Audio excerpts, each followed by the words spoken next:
Hello everyone, it's Drama Duo. If you haven't done it yet, remember to like and subscribe to our channel. Today we will be discussing The King, Eternal Monarch, episodes 7 and 8. Let's get into episode 7. In this episode, Tae-il and her team goes to a new crime scene. And they find a young girl murdered and her throat has been slashed. And so they're investigating what happened and who killed her and everything.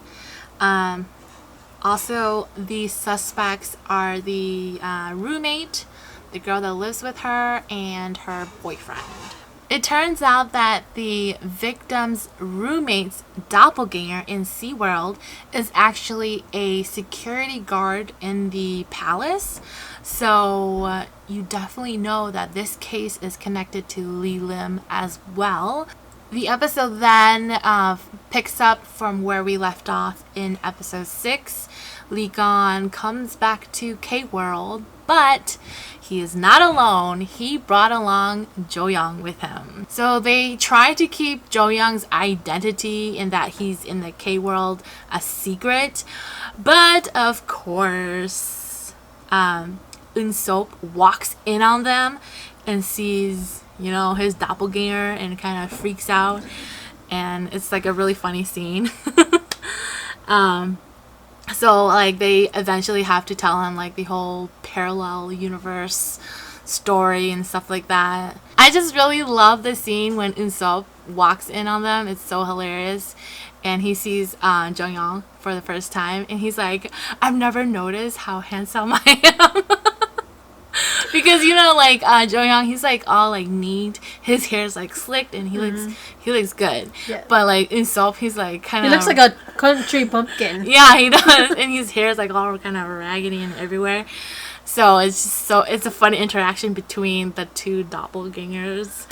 And it's just hilarious because Jo Young then answers him why have you never realized that you're handsome? Has no one told you that? So it's funny. So Jo Young, he knows that he's hot. Yes. It's funny. We also learn the differences between Jo Young and Unsop's lives. So in the SeaWorld and in Jo Young's life, his parents are divorced and, it's just not as happy. But in the K-World where Unsop lives, and in Unsop's life, his parents are still together, and he actually has 2 siblings that are twins, and so that's just a very big difference between their characters and the two worlds. In this episode, we find out that Tae-il's doppelganger is actually Luna, and she's been in jail, so that's why they weren't able to find her. And we know that the Prime Minister, she's been investigating Tae-il because she wants to know who she is. And the Prime Minister, she actually meets Luna while Luna was getting released from jail. And she was questioning her Luna, saying don't you remember who I am and stuff like that. And Luna's like, get the F away from me. I don't freaking know you. How do you even know me? And she just don't give any fucks. Yeah. In episode 8, we find out that Lee Lim actually has Tae-il's badge. And this is when I think Lee Lim, he goes and he's trying to look for Luna because, she steals stuff and he wants to use her for his master plan. Another thing we find out about Luna is that people actually hire her to go steal things and also, I guess, do bad things to people. And she's a thug, man. Yeah, she's really seriously in the scene where she is really badass. Cause there's a scene where I guess this guy betrayed her, and then she just freaking grabbed a chair and smacked him on the back really hard that the chair actually broke. I'm like, damn. She's badass. Yeah, and then the guy was really scared of her. Also, another character that keeps showing in this episode is the Yo-Yo Boy, because they've been showing him here and there. And this scene is when Luna, I guess, goes to the bookstore and sees the boy and gives him jacket. So then you can see that they actually have some kind of connection, but we don't know who this little boy is yet. Like, trying to figure it out, but I don't know who that person is yet. Teul, she confesses to Ligon that she's Sarahe him. Saraheyo. Like, for me, I feel like that's so out of the blue because, like we've been saying, I don't see no build up to this love story. I know. And God, I know. I don't know if I can watch this anymore. And this episode is like right smack in the middle, but like, still, like so much things are happening, and then there's the scene. I love you. yeah. I guess he feels the same way too because they somehow love each other somehow. But yeah, that's the end of their love story. That's all we're gonna say about that scene. We're gonna go back to the murder stuff because that's more interesting. Back to the slit throat girl case. The roommate actually confesses that she killed her roommate or the girl, and Teul also finds out that the girl that confessed had 2 phones, so she's wondering why she has 2 phones. So then that could mean that She knows. Yeah, that it's related to Lee Lim. So there's that connection again. Something that also happens in this episode is Lee Gon takes Jo Young to a restaurant that he's been wanting to try out. But when they get into the restaurant, the restaurant owner calls him Your Majesty by mistake. So, what does that mean, right? Messed up, Aaron. So, they both know that. They're like, okay, this dude knows his identity. Knows Lee Gon's identity. So, it must mean that he is from the Sea World, right? Oh my god. It was just like, whoosh. Oh my god. How stupid are you? Lee Gon unfortunately doesn't get to taste the noodle that he has been wanting to taste because, the restaurant owner is the villain. And so he and Jo Young just like goes out of the restaurant, and then he orders Jo Young to like wait and catch the restaurant owner. So like Jo Young, captures the restaurant owner, and then Lee Gon like takes the phone that Lee Lim probably gave to him, and he's just kind of like, I demand you to suicide. So, like, what?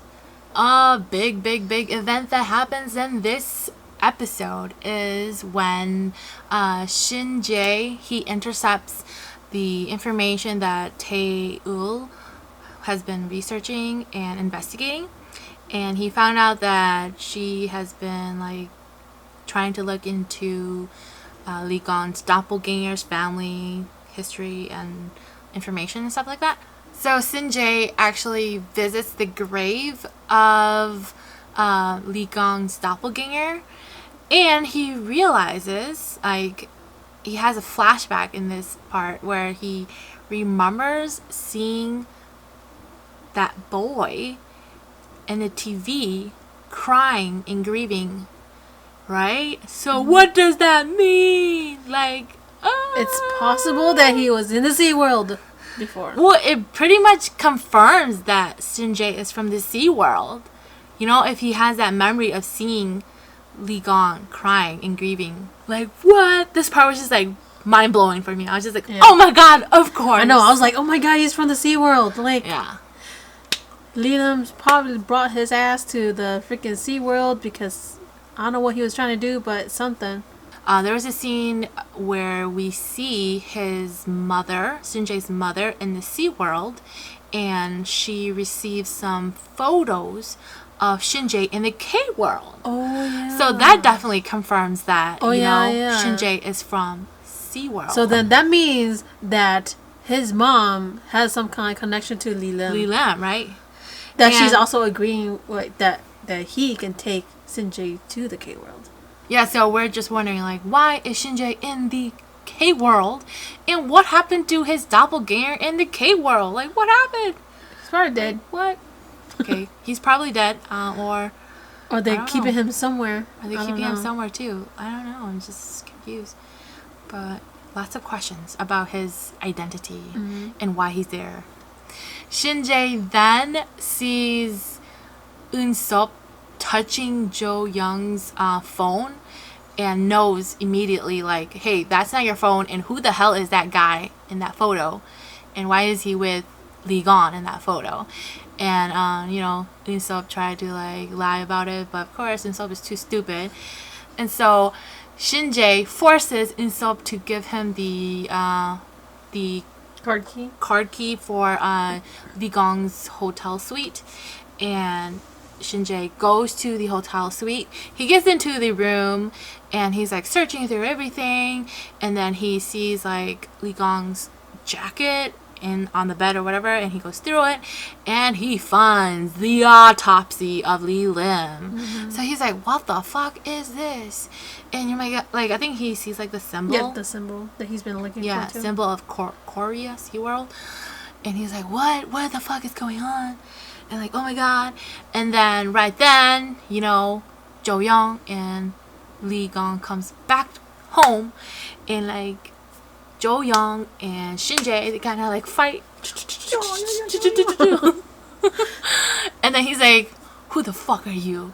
Shinjae reveals to Lee Gong and Jo Young that, he has the memory of seeing Lee Gong as a child grieving for the past king in Korea. And so they're both like, holy shit, you're from SeaWorld.